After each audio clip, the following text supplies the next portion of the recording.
The leather reins burned through Katherine Ellen's gloves as the four horses bolted, their hooves thundering against the hard, packed earth while the wagon lurched violently behind them, threatening to splinter apart at any moment.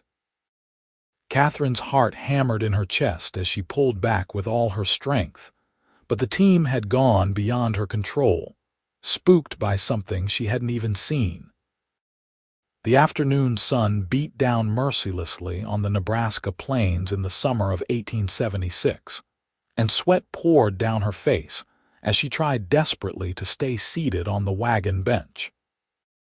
Her father's delivery wagon, loaded with supplies bound for the trading post 15 miles west of Fort Kearney, bounced and careened across the rough terrain, and Katherine knew that if she fell, she would likely be trampled or crushed beneath the wheels. The horses' eyes rolled white with terror, foam flying from their mouths as they charged across the open prairie. Katherine's arms ached from the strain, her shoulders screaming in protest as she tried again to pull them back, but it was useless. The reins might as well have been attached to a locomotive for all the good her efforts did. She could barely keep her seat as the wagon hit a rut and went airborne for a heart-stopping second before crashing back down. A crate in the back broke loose and tumbled out, smashing on the ground behind her. "Please, please stop," she gasped, though she knew the animals couldn't hear her over their own panicked snorting and the thunder of their hooves. Her younger brother was supposed to have made this delivery, but he'd come down with fever 2 days ago, and their father was too ill himself to make the journey. Katherine had insisted she could handle it, had driven wagons plenty of times before, but she'd never faced anything like this. The ground blurred beneath the wagon wheels. Katherine's fingers cramped around the reins, and she felt the leather starting to slip despite her desperate grip. If she lost hold completely, she would have no chance at all of regaining control. The wagon veered suddenly to the left, and Katherine slammed against the side rail, pain shooting through her ribs. She managed to stay aboard, but barely. Her bonnet had blown off miles back, and her dark hair whipped around her face, stinging her eyes. Through her streaming tears, Katherine saw a figure in the distance, riding hard toward her from the east. For a moment she thought it was a mirage, a trick of the heat and her own desperation, but then she heard the pounding of another horse's hooves, distinct from her own team's frantic gallop. The rider was closing the distance with remarkable speed, his horse eating up the ground between them. Katherine's breath caught in her throat. She didn't know if this stranger meant to help or harm, but right now any intervention might be better than the death that surely awaited her if these horses didn't stop soon. The cowboy pulled alongside the wagon, his dark horse lathered with sweat but still strong and fast. Katherine caught a glimpse of him, his weathered face set in concentration, his eyes fixed on her runaway team. He wore a brown hat pulled low against the sun, and his shirt was dusty from hard riding. Without hesitation, he urged his horse forward, pulling ahead of the wagon. Katherine watched in amazement as he drew even with her lead horses, then gradually began to angle them away from their blind, panic run. "Let out the reins," he shouted back to her, his voice barely audible over the chaos. "Give them slack." Every instinct in Katherine's body screamed against this command. Letting go seemed like surrendering to disaster, but something in his tone made her trust him. With trembling hands, she loosened her grip, letting the reins go slack even though it felt like giving up her last shred of control. The cowboy moved his horse closer to her leaders, and Katherine could see him reaching out, his arm extended toward the nearest horse's bridle. His fingers caught the lead horse's headstall, and he began to pull back, using his own mount's weight and strength to slow the team. He spoke to the horses, his voice low and steady, words Katherine couldn't make out, but that seemed to carry some kind of magic. Gradually, impossibly, the panicked animals began to respond. Their gallop slowed to a run, then to a canter. The cowboy maintained his grip, never wavering, his horse perfectly trained to match the pace of the team. Finally, mercifully, the horses slowed to a trot, then to a walk, and then stopped altogether. They stood trembling and blowing hard, their sides heaving, foam covering their chests and flanks. Katherine sat frozen on the wagon bench, her hands still gripping the now slack reins, unable to believe it was over. Her whole body shook with the aftermath of terror and exertion. The cowboy dismounted and moved quickly to check each of the horses, running his hands down their legs, checking their mouths and eyes. Only after he seemed satisfied they were uninjured did he turn his attention to Katherine. He walked back to the wagon, looking up at her with concerned eyes that were a striking shade of blue-green, like the river water back home in springtime. "Are you hurt, miss?" he asked, his voice gentle now, so different from the commanding shout she'd heard during the chaos. Katherine tried to answer, but her throat was too dry. She managed to shake her head, then attempted to climb down from the wagon seat. Her legs, which had been braced against the footboard for so long, nearly buckled when her feet touched the ground. The cowboy caught her elbow, steadying her. "Easy now," he said. "You have been through quite an ordeal. Sit down before you fall down." He guided her to a patch of scrub grass beside the wagon and helped her sit. Katherine's hands wouldn't stop shaking. Now that the immediate danger had passed, the full weight of what had almost happened crashed over her. She could have died out here, been thrown from the wagon and broken her neck, or crushed beneath the wheels, and no one would have even known where to look for her. "I cannot," she began, her voice cracking. She swallowed hard and tried again. "I cannot thank you enough. You saved my life." The cowboy had retrieved a canteen from his saddle and brought it to her. "Drink," he said simply. "Slow sips." The water was warm but tasted like heaven. Katherine took several small swallows, feeling her parched throat begin to recover. She looked up at her rescuer more carefully now. He was tall and lean, with sun-darkened skin that spoke of years spent outdoors. His face was handsome in a rugged way, with a strong jaw and lines around his eyes that suggested he smiled often, though he wasn't smiling now. He looked to be in his mid-20s, perhaps 26 or 27. There was a quiet competence about him, a steadiness that made her feel safer just being near him. "What spooked them?" she asked. "I didn't see anything." He glanced back the way they'd come, his eyes scanning the prairie. "Rattlesnake, most likely. Or could have been a rabbit bursting out of the grass. Doesn't take much when a team is already nervous. These horses look like they might be fairly young, not used to long hauls in open country." Katherine nodded. "My father only bought them 3 months ago. Our old team got too old for the heavy work." She pushed her hair back from her face, suddenly aware of how disheveled she must look. "I am Katherine Ellen. My family runs the general store in Fort Kearney." "Logan James," he said, touching the brim of his hat. "I have a ranch about 20 miles northeast of here. I was heading into town for supplies when I saw your wagon going at that speed and knew something was wrong." 20 miles, Katherine repeated, looking at his horse. The animal was clearly exhausted. "You rode so hard to help me. Your horse." "Buck will be fine once he rests," Logan said, glancing back at his mount with obvious affection. "He is tough, and I have had him since he was a colt. He knows his job." Logan moved to the back of the wagon, checking the load. "You lost a crate back there, and some of your supplies have shifted around pretty badly, but it looks like most of your cargo is intact." Katherine forced herself to stand, her legs still unsteady but functional. "I should check the horse's harness, make sure nothing broke or came loose." "I already did," Logan said. Everything looks sound. You are lucky. A runaway like that could have ended with broken equipment and injured animals, not to mention what might have happened to you. The reality of it hit her again, and Katherine felt tears prick at her eyes. She blinked them back fiercely. She wouldn't cry, not in front of this stranger who had been so capable and brave, but Logan seemed to sense her distress anyway. He moved closer, his expression softening.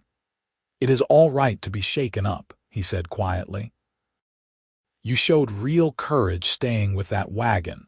A lot of people would have jumped and taken their chances." "I considered it," Katherine admitted, her voice barely above a whisper. "But I was too frightened I would fall wrong, and the wagon would run over me anyway." "Well, your instinct was right. Staying put was the smart choice." Logan looked up at the sun, gauging the time. "Where were you heading when this happened?" "Carter's trading post," Katherine said. "We supply them twice a month." "It is supposed to be about 15 miles west of Fort Kearney, though I confess I am not entirely certain where we are right now after that wild ride." Logan nodded. "You are about 8 miles out from the trading post, but you went pretty far north of the usual route. The good news is there is a creek about half a mile south of here where we can water the horses and let them rest before you continue. They are too worked up and exhausted to go much farther right now." Katherine felt a flutter of anxiety. The sun was already starting its descent toward the western horizon, and she had hoped to make the delivery and start back to Fort Kearney before nightfall. But she could see the wisdom in Logan's suggestion. Pushing the horses further in their current state would be cruel and potentially dangerous. "I suppose I have no choice," she said. "Will you show me where this creek is? I seem to have lost my bearings entirely." "I will do better than that," Logan said. "I will escort you to the trading post and make sure you get there safely. These horses are pretty spooked, and it wouldn't take much to set them off again. Best to have someone riding alongside just in case."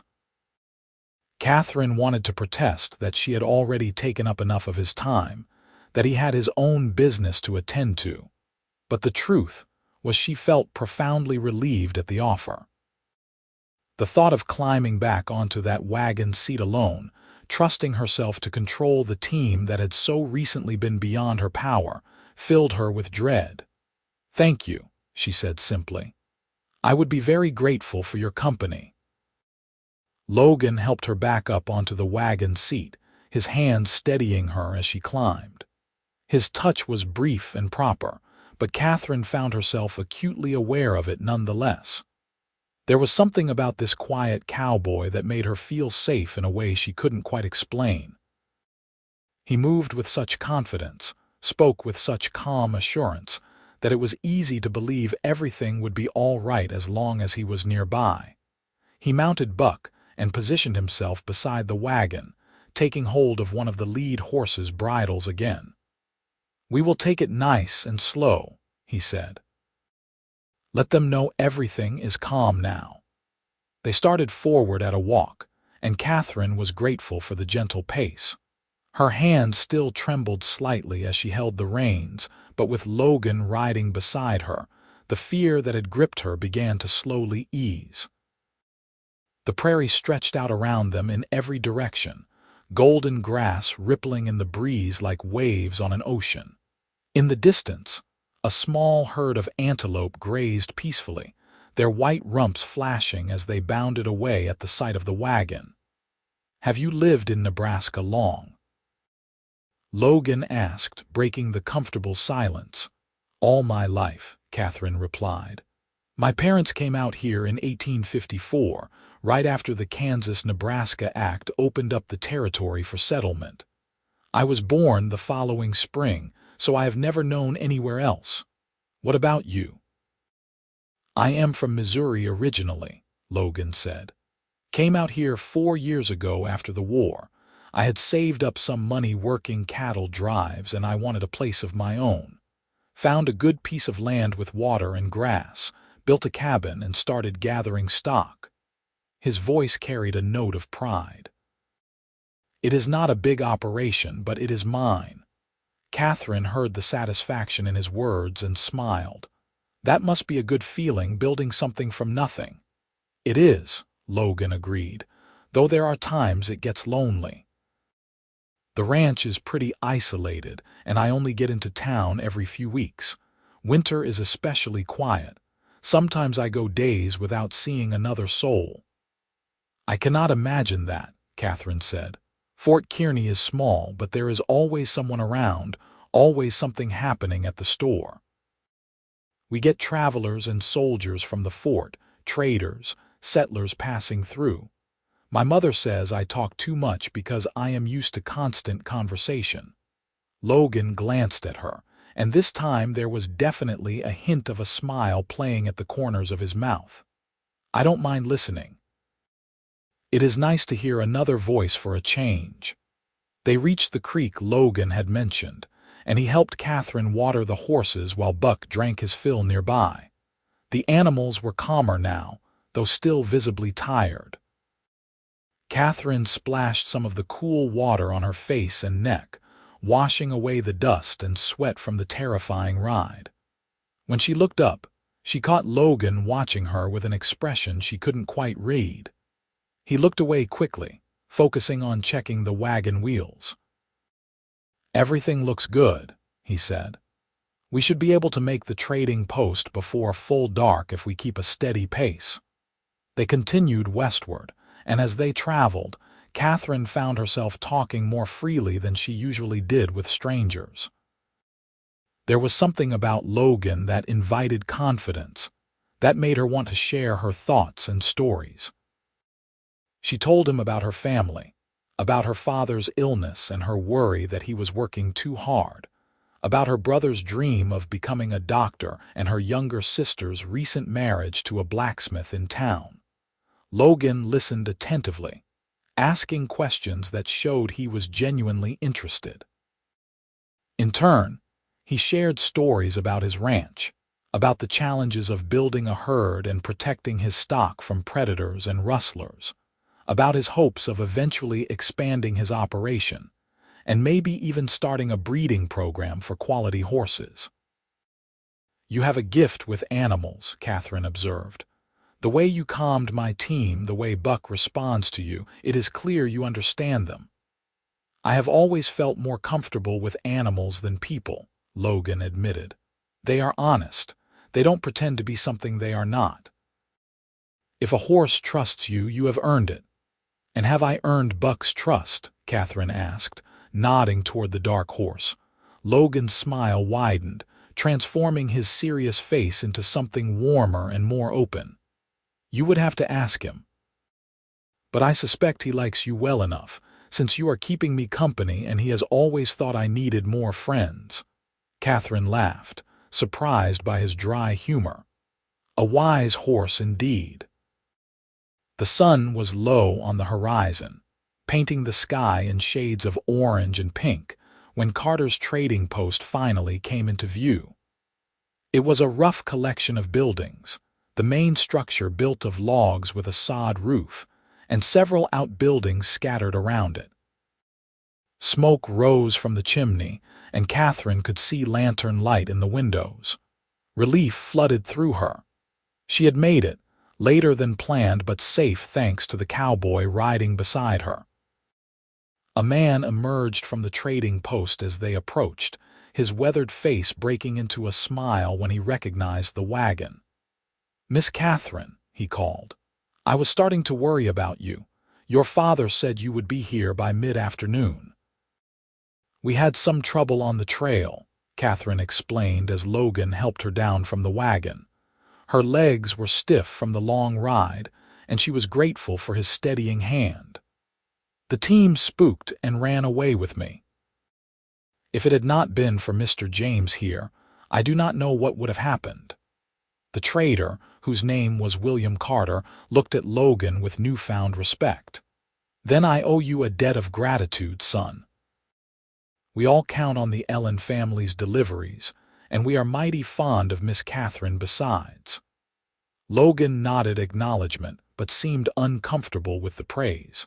He helped unload the supplies while Katherine went through the inventory list with Mr. Carter, checking off each item. Despite the lost crate, everything else had arrived intact. Mr. Carter insisted on paying her immediately, counting out the money carefully and adding an extra $1. "For your trouble," he said firmly when Katherine tried to refuse. "And tell your father I hope he is feeling better soon."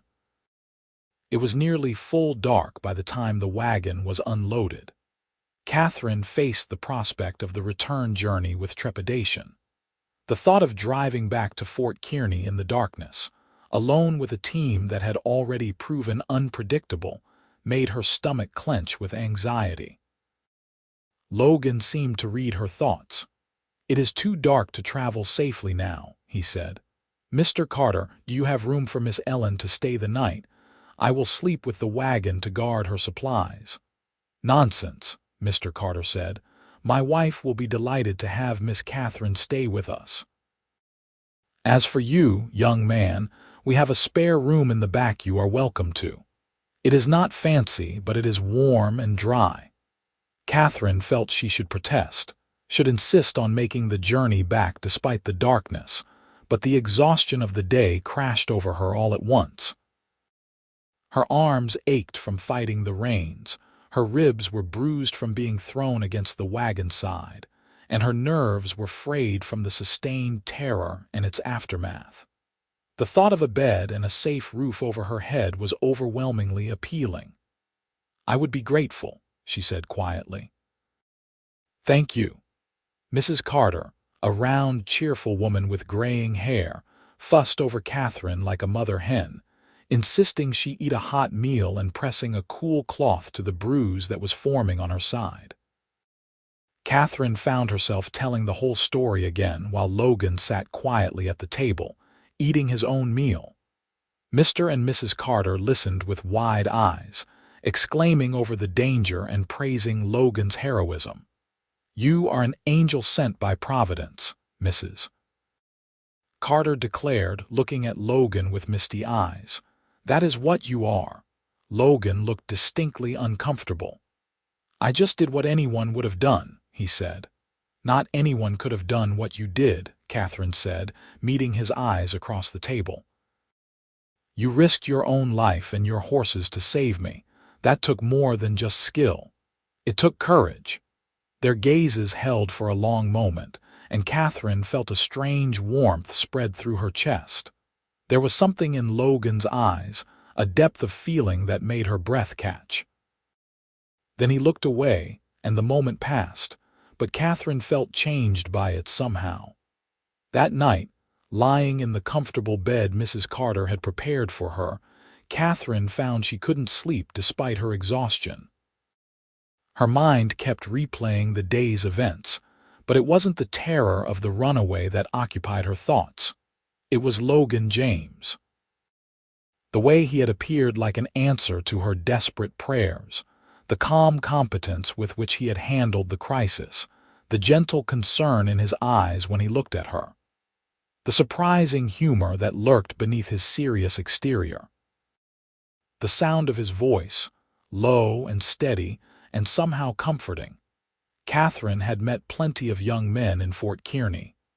Several had expressed interest in courting her, and her mother had made her opinions about good matches quite clear. But Katherine had never felt drawn to any of them, had never experienced this pull of curiosity and connection that she felt toward the cowboy sleeping in the room down the hall. She barely knew him, had spent only a few hours in his company, and yet she found herself hoping this would not be the last time they met. The next morning dawned clear and bright. Mrs. Carter insisted on feeding them a hearty breakfast before they departed, and Mr. Carter checked over the wagon and team himself to make sure everything was in order. Logan's horse had recovered from the previous day's exertion and seemed eager to move on, dancing a bit at the end of his reins. "Will you escort Miss Katherine back to Fort Kearny?" Mr. Carter asked Logan. "I would rest easier knowing she had protection on the road." "That was my intention," Logan said. If Miss Ellen does not object to my company. Katherine felt her heart lift.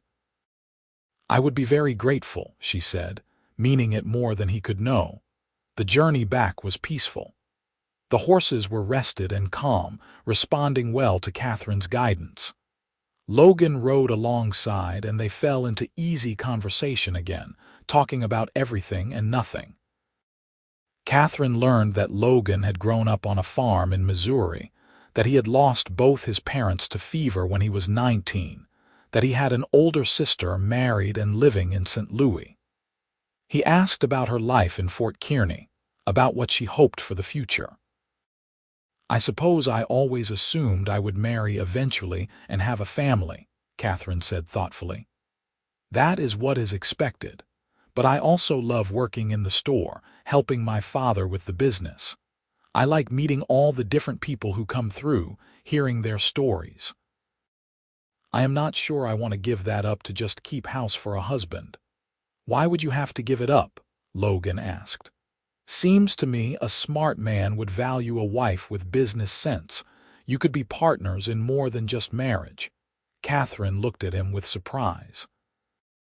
Most men do not think that way. They want a wife who will cook and clean and raise children and not trouble herself with business matters. Then most men are fools, Logan said simply. Why would you want to marry someone who did not appreciate everything you had to offer? It was such a novel thought that Katherine found herself speechless for a moment. Her mother had always told her that a woman's place was in the home, that her duty was to support her husband's endeavors, not pursue her own. But Logan spoke as if it were the most natural thing in the world for a woman to want more. They stopped at midday to rest the horses and eat the food Mrs. Carter had packed for them. They found a spot in the shade of a lone cottonwood tree, and Katherine spread out a blanket while Logan tended to the animals. Sitting there in the dappled sunlight, sharing bread and cheese and dried apples, Katherine felt a contentment she had rarely experienced before. It was as if she had known Logan for years rather than just a day. What made you want to come out here? She asked. To Nebraska, I mean. Why not stay in Missouri where you had family and a familiar place? Logan was quiet for a long moment, gazing out across the prairie. After my parents died and the war was over, I felt like I needed a fresh start, he said finally. Everywhere I looked back home, I saw reminders of what I had lost. I wanted to build something new, something that was entirely my own. Out here, I could be whoever I wanted to be. My past did not matter, only what I could do and who I could become. Katherine heard the pain beneath his words, the loss that had shaped him. It must be hard being so alone, she said gently. Sometimes, Logan admitted. But I chose this life knowing what it would be. I do not regret it. He turned to look at her, and there was something vulnerable in his expression. Though I will admit, yesterday reminded me how much I have been missing. How good it is to talk to someone, to have company. You could come to town more often, Katherine suggested, trying to keep her voice casual even though her heart was beating faster. Visit the store. We always welcome customers, and my father enjoys talking to the ranchers and farmers. He likes to hear how their operations are going. I might do that, Logan said, holding her gaze. I might do that very soon, in fact. They reached Fort Kearney in the late afternoon. The small town looked particularly welcoming after the long ride, with its neat row of buildings lining the main street and people going about their business. Katherine's father was in the store when they arrived, and relief flooded his lined face when he saw her. Katherine, thank God, he said, hurrying out to meet them. When you did not return last night, I was worried sick. I was about to organize a search party. I am fine, Father, Katherine assured him. Though I would not have been if not for Mr. James. The team spooked and ran away with me, and he rode them down and stopped them. Her father's face went pale. Ran away? You could have been killed. He turned to Logan, his eyes shining with emotion. Sir, I do not know how to thank you. My daughter is everything to me if something had happened to her. He couldn't finish the sentence. I am just glad I was there to help, Logan said. Miss Ellen is a brave woman. She kept her head in a dangerous situation. Catherine's father insisted Logan come into the store, and he began pulling items from the shelves. Please, let me give you supplies. Whatever you need. It is the least I can do. Logan tried to protest, but Catherine's father was insistent. In the end, Logan accepted some basic provisions and paid for a few additional items he needed. Katherine helped wrap his purchases, and their fingers brushed as she handed him the parcels. The brief contact sent a jolt through her, and she saw from the way Logan's eyes widened that he had felt it too. I should be getting back, Logan said reluctantly. It is a long ride to the ranch, and I have been away longer than I planned. Of course, Katherine said, trying to hide her disappointment. Thank you again for everything. I will never forget what you did for me. Neither will I, Logan said, and the way he said it made it clear he wasn't just talking about the rescue. He hesitated, then added, I meant what I said earlier. I will be coming to town more often. I hope I might see you when I do. I would like that very much, Katherine said, warmth flooding through her. She watched from the store window as Logan rode away, his figure growing smaller in the distance until he disappeared from view. She touched the glass, already missing his presence, already counting the days until she might see him again. Her mother came into the store then, having heard about the previous day's drama from neighbors. She embraced Katherine tightly, scolding her for taking such risks and thanking God she was safe. But when Katherine tried to tell her about Logan, her mother's expression grew more reserved. It was good of him to help you, she said carefully. But Katherine, a ranch hand from nowhere in particular, is not the sort of man you should be encouraging. He is not a ranch hand, Mother, Katherine said, feeling defensive. He owns his own ranch, and what does it matter where he comes from? He is good and brave and kind. Her mother sighed. You are 21 years old, Katherine. It is time you started thinking seriously about your future. Thomas Henderson has been calling on you for months, and he comes from a good family. His father owns the lumber mill. That would be a solid match.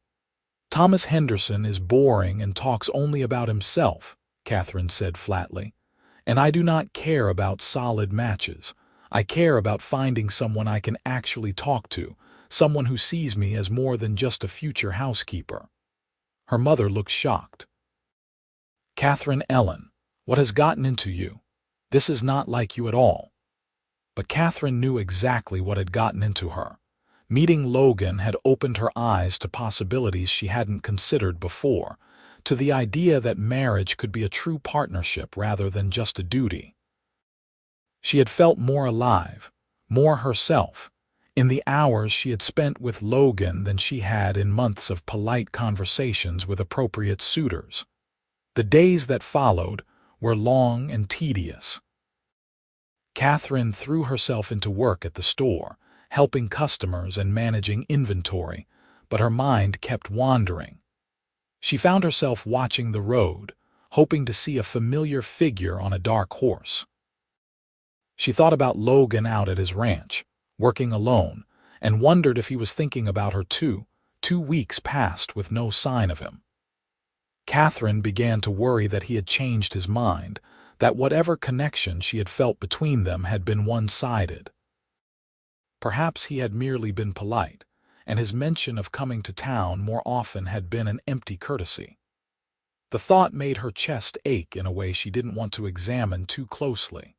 Then, on a Wednesday afternoon, the bell over the store door chimed and Logan walked in. Katherine looked up from the ledger she had been updating, and her heart gave a leap. He had clearly taken care with his appearance, wearing a clean shirt and a vest, his hair neatly combed. He held his hat in his hands and looked suddenly nervous. "Miss Ellen," he said. "I hope I am not interrupting." Not at all, Katherine said, unable to keep the smile from her face. It is good to see you, Mr. James.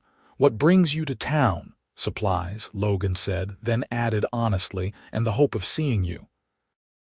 The simple directness of his words took Katherine's breath away.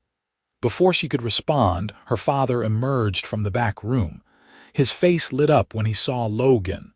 "Mr. James, welcome," he said warmly. "How is your ranch faring?" Logan spent several minutes discussing business with her father, talking about cattle prices and the prospects for the coming season. Katherine noted how knowledgeable he was, how well considered his plans were. This was not a man living day to day, but someone building a future with careful thought and hard work. When Logan had selected and paid for his supplies, he turned to Katherine. "Miss Ellen, I wonder if you might have time this evening to take a walk with me, if your parents approve, of course." Katherine looked at her father, silently pleading.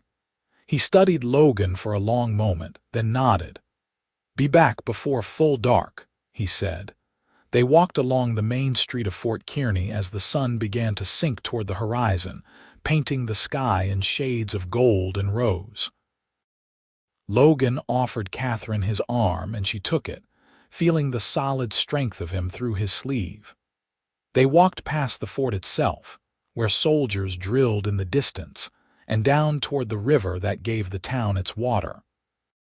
"I have been thinking about you every day since we met," Logan said, his voice low and intense. "I try to tell myself it was foolish, that we barely know each other, but I cannot seem to help it. When I rescued you that day, when I saw your courage and heard your laugh, something changed in me.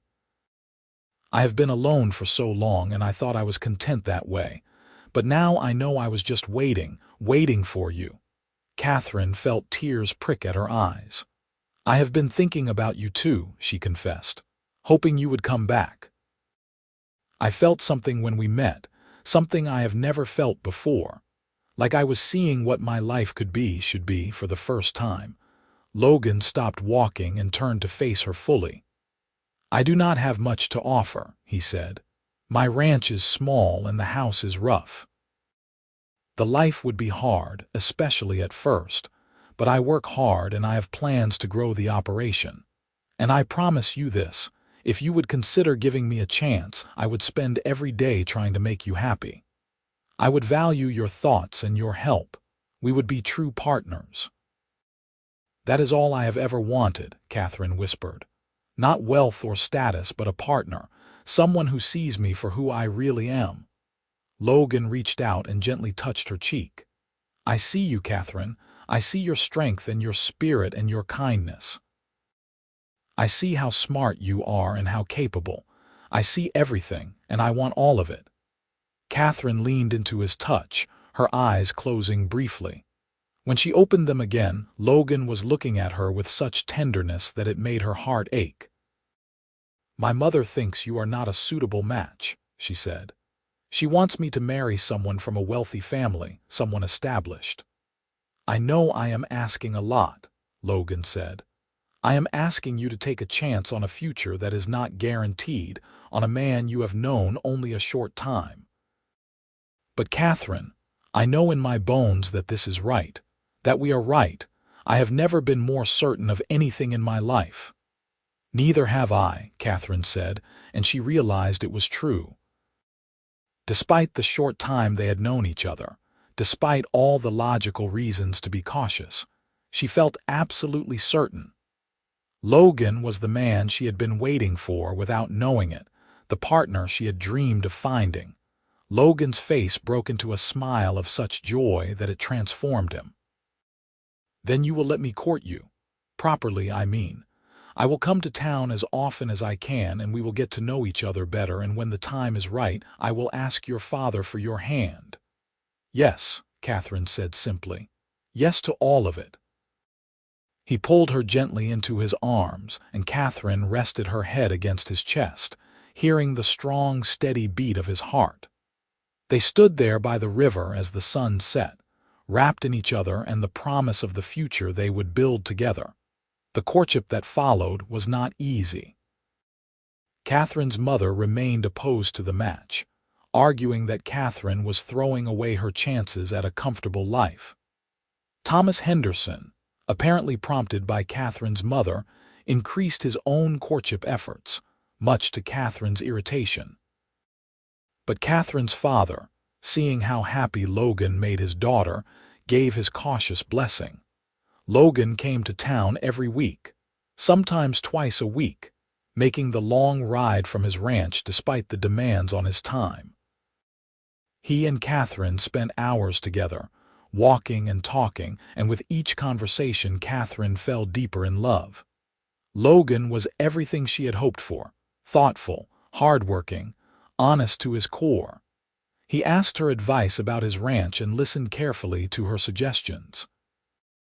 He brought her small gifts, wildflowers from the prairie, or a smooth stone from his favorite spot by the creek. He never tried to change her or make her into something she wasn't. In turn, Katherine learned more about the man beneath the quiet exterior. She learned about his dreams of building a horse breeding program, about his love of early mornings when the world was peaceful and still. She learned that he had nightmares sometimes about the war, though he rarely spoke of it directly. She learned that his favorite meal was apple pie, and that he could play the harmonica surprisingly well. Every detail she discovered made her love him more. 3 months after their first meeting, Logan came to town on a Sunday afternoon. He had cleaned up even more carefully than usual, and there was a nervousness about him that made Katherine's heart race. He asked to speak to her father privately, and Katherine waited anxiously in the store's main room while they talked in the back office. When they emerged, her father was smiling. Logan looked relieved and happy. He came to Katherine and took both her hands in his. "I asked your father for permission to marry you," he said. "And he said yes, as long as you are willing. So I am asking you now, Katherine Ellen, will you be my wife? Will you come to the ranch and help me build a life there? Will you be my partner in everything for as long as we both shall live?" Katherine felt tears of joy streaming down her face. "Yes," she said. "Yes, absolutely yes." Logan pulled a ring from his pocket, a simple gold band with a small turquoise stone. "It was my mother's," he said. "It is not fancy, but I wanted you to have something that meant something to me." "It is perfect," Katherine said as he slipped it onto her finger. "Everything about this is perfect." They were married 6 weeks later in a simple ceremony at the small church in Fort Kearney. Katherine's mother had eventually come around, won over by Logan's obvious devotion to her daughter and his respectful persistence. Katherine wore her mother's wedding dress, altered to fit her slimmer frame, and carried wildflowers that Logan had ridden out before dawn to pick. Her father gave her away with tears in his eyes, and her brother and sister stood up with them. The ceremony was brief, but heartfelt. Logan's voice was strong and clear as he made his vows, promising to love and cherish Katherine all the days of his life. Katherine's own voice trembled with emotion as she pledged herself to him. When the minister pronounced them husband and wife, Logan kissed her gently, his hand cradling her face with infinite tenderness. The whole town turned out for the celebration afterward. There was food and music and dancing. Even Katherine's mother seemed happy by the end of the evening, seeing her daughter's radiant joy. As the sun set and the party began to wind down, Logan helped Katherine into the wagon he had brought for her belongings, and they started the journey to her new home. The ranch was everything Logan had described, small and rough but beautiful in its own way. The cabin sat in a sheltered valley with a creek running nearby and grass stretching out in all directions. Mountains rose in the distance, their peaks still snow-capped even in the summer. Logan carried Katherine over the threshold and she looked around at what would now be her home. It was simple, just 2 rooms and a loft, but it was clean and well built, and she could see the care Logan had taken in preparing it for her arrival. "It is not much," Logan said, suddenly anxious. "But we can add on as we grow. I thought maybe next year we could build another room and eventually—" Katherine stopped his words with a kiss. "It is perfect," she said firmly. "It is ours. That is all that matters." That night, lying in Logan's arms in the bed he had made himself, Katherine felt a peace and rightness she had never known before. This was where she was meant to be. This man was who she was meant to be with.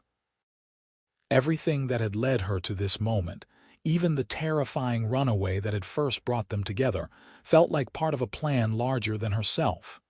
"Thank you," she whispered into the darkness. Logan stirred beside her. "For what? For riding up when you did, for saving me, for seeing me, for loving me." Logan tightened his arms around her. "I am the one who should be thanking you. You saved me too, Katherine. You just did not realize it. I was so lonely, so isolated, and I did not even know how much I was missing. You brought light back into my life." The months that followed were hard work, but deeply satisfying. Katherine threw herself into making the ranch a true home. She planted a garden and learned to cook over the wood stove. She helped Logan with the livestock, learning to ride properly and to understand cattle. She kept the books for the ranch, her head for numbers proving invaluable as they tracked expenses and income. Logan was right. They were true partners making decisions together, working side by side. In the evenings, they would sit on the porch Logan had built, watching the sun set over the prairie. They would talk about their day, about their dreams for the future, about everything and nothing. Sometimes Logan would play his harmonica while Katherine sang old songs her mother had taught her. Sometimes they would just sit in comfortable silence, content to be near each other. When winter came, bringing bitter cold and heavy snows, Katherine was grateful for the solid walls of the cabin and the warmth of the stove.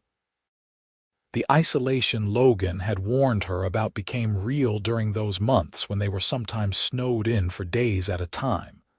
But Katherine found she did not mind. She had Logan, and that was enough. They read together from the small collection of books she had brought from town. They played cards. They talked for hours. The enforced closeness only deepened their bond. In the spring, Katherine realized she was pregnant.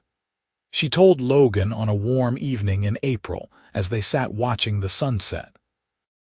He was quiet for a long moment, then pulled her into his arms, his face pressed against her hair. "A baby," he said, his voice thick with emotion. "We are going to have a baby." "Are you happy?" Katherine asked, though she could feel the answer in the way he held her. "Happy does not even begin to cover it," Logan said. "Katherine, you have given me everything. A home, a partnership, love, and now this. I feel like the luckiest man alive." The pregnancy was not easy. Katherine suffered from terrible sickness in the early months, and as she grew larger, the physical demands of ranch life became more difficult.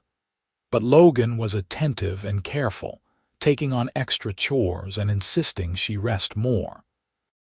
He made the long ride to Fort Kearney to fetch the midwife when Katherine's time grew near, and he brought her mother back to help as well. On a cold November morning in 1877, Katherine gave birth to a son. The labor was long and difficult, and there were moments when Katherine thought she could not endure it. But Logan never left her side, holding her hand, encouraging her, wiping her brow. When the baby finally emerged, crying lustily, and the midwife placed him in Katherine's arms, Logan's face was wet with tears. "He is perfect," Logan said, touching the baby's tiny hand with one finger. "He is absolutely perfect." They named him Thomas Logan James, and he became the center of their world. Logan was a devoted father, tending to the baby with the same gentle competence he showed with his animals. Katherine would often find him in the middle of the night, pacing the cabin with Thomas in his arms, singing softly to soothe him. The ranch continued to grow. With Katherine's business sense and Logan's hard work, they began to prosper. They added more cattle, built a proper barn, and expanded the cabin into a real house with multiple rooms. Logan started his horse breeding program, carefully selecting stock and building a reputation for quality. Katherine kept the books and handled the business correspondence, proving herself invaluable to the operation. More children followed. A daughter, Emily Katherine, born in 1879, with her mother's dark hair and her father's blue-green eyes. Another son, Daniel William, in 1881, who had Logan's quiet temperament. And finally, another daughter, Sarah Rose, in 1884, who was bright and spirited from the moment she drew breath. Through it all, Katherine and Logan's love only deepened. They weathered droughts and hard winters, sick livestock and financial setbacks. But they faced everything together, drawing strength from each other. Logan never failed to tell Katherine how much he loved her, how grateful he was that she had taken a chance on him. Katherine never stopped marveling at her good fortune in having been in that wagon on that day, when a quiet cowboy happened to be riding past. The years passed quickly. Thomas grew into a serious young man who loved working with the horses as much as his father did. Emily inherited her mother's head for business and took over more of the ranch's financial management as she got older. Daniel discovered a love of mechanics and dreamed of working with the new farming equipment that was beginning to appear. Sarah remained bright and adventurous, always getting into mischief. On their 10th wedding anniversary, Logan took Katherine to the spot where he had first stopped her runaway wagon. They stood there together, older now but no less in love, looking out over the prairie that had brought them together. "You ever regret it?" Logan asked. "Choosing this life instead of an easier one in town?" Katherine took his hand, lacing their fingers together. "Not for one single moment. This life with you has been everything I ever wanted and more than I ever dreamed. You were right that day by the river. We are right together. We always have been." Logan pulled her close and kissed her, tender and deep. "I love you, Katherine James. From the moment I saw you fighting to control that team, so brave and determined, I was lost. You are the best thing that ever happened to me." "And you are mine," Katherine said. "My cowboy who rode up when I needed him most, who saw me and loved me and built this beautiful life with me. I would go through 1,000 runaway teams if it meant finding you at the end." They stayed there until the sun set, wrapped in each other's arms, grateful for the accident of timing and fate that had brought them together. The runaway wagon that had threatened Katherine's life had instead delivered her to her destiny. And that destiny was sweeter than anything she could have imagined. As they rode back to the ranch in the gathering dusk, their children waiting for them at home, Katherine reflected on the journey that had brought her here. She had wanted a partner, someone who would see her as an equal, and she had found that in Logan. But she had also found so much more: passion and tenderness, laughter and comfort, a love that had grown stronger with every passing year. The ranch continued to thrive as their children grew. Thomas eventually married a teacher from Fort Kearney, a smart young woman named Clara who fit perfectly into the family. They built a house on the eastern section of the ranch and started their own herd. Emily surprised everyone by falling in love with a banker's son from Omaha, but he proved himself willing to learn ranching and became a valued part of the operation. Daniel went off to learn about mechanical engineering, but returned home after 2 years, saying he missed the ranch too much to stay away. Sarah married the local blacksmith's son, a good-natured young man who adored her spirit. As grandchildren arrived, Katherine and Logan found new joy in watching the next generation grow. Logan taught his grandsons to ride and rope, while Katherine taught her granddaughters to read and keep accounts, though she made sure the boys learned numbers, and the girls learned riding too. The ranch that had started as one man's dream had become a legacy, a place where family and hard work and love all intertwined.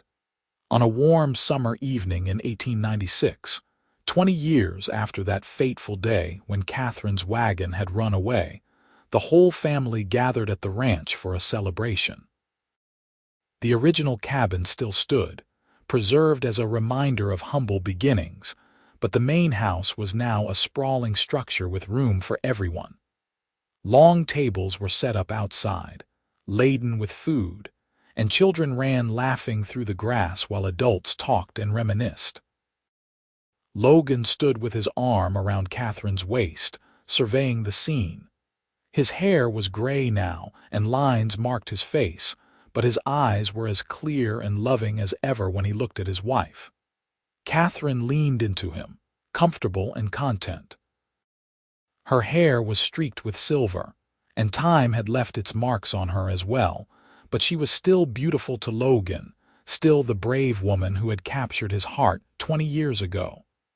"Did you ever imagine this?" Katherine asked, gesturing at their assembled family at the prosperous ranch spreading out around them. "When you first came out here alone, could you have dreamed of all this?" "Never," Logan said honestly. "I thought I would live and die alone out here, maybe sell the ranch eventually to someone else. I had no idea that fate had something so much better in store for me." He turned to face her fully, taking both her hands in his. "You changed everything, Katherine. You gave me a reason to build something that would last. You gave me a family and a future and more happiness than I knew existed." "We built it together," Katherine corrected gently. "That is what makes it special. We were partners from the start, just as you promised we would be." They kissed as the sun set behind them, their children and grandchildren cheering and applauding. Thomas caught his father's eye and raised his glass in a toast. "To the best parents anyone could ask for," he said loudly, "and to the runaway wagon that brought them together." Everyone laughed and drank to that, and Katherine felt tears of joy on her cheeks. She had been so frightened that day, fighting desperately to control a team that was beyond her strength. She had thought she was facing death. Instead, she had been racing toward life, toward love, toward everything that mattered. The cowboy who had ridden up to save her had saved her in more ways than one, and in return, she had saved him from loneliness and given him a home worth fighting for. As the celebration continued into the evening, with music and dancing and storytelling, Katherine and Logan slipped away for a few moments of quiet. They walked down to the creek, following the path they had walked countless times over the years. The water burbled over stones and the last light of day painted everything gold. "I would do it all again," Katherine said softly. "Every moment, every hardship, every joy. I would choose you every single time." "And I would ride to your rescue every time," Logan said, pulling her close. "Though I would prefer you not put yourself in danger just to give me the opportunity." Katherine laughed, the sound as bright as it had been when she was 21 and first falling in love. "I think once was enough for both of us." They stood there together as darkness fell and stars began to appear overhead. Two people who had found each other against all odds and built something lasting and true. The ranch would continue after them, passed down to their children and their children's children. But the real legacy was this: the love they had shared, the partnership they had forged, the family they had created. It had all started with a moment of crisis and a cowboy brave enough to ride to the rescue. It had become a lifetime of love, and Katherine would not have changed a single moment.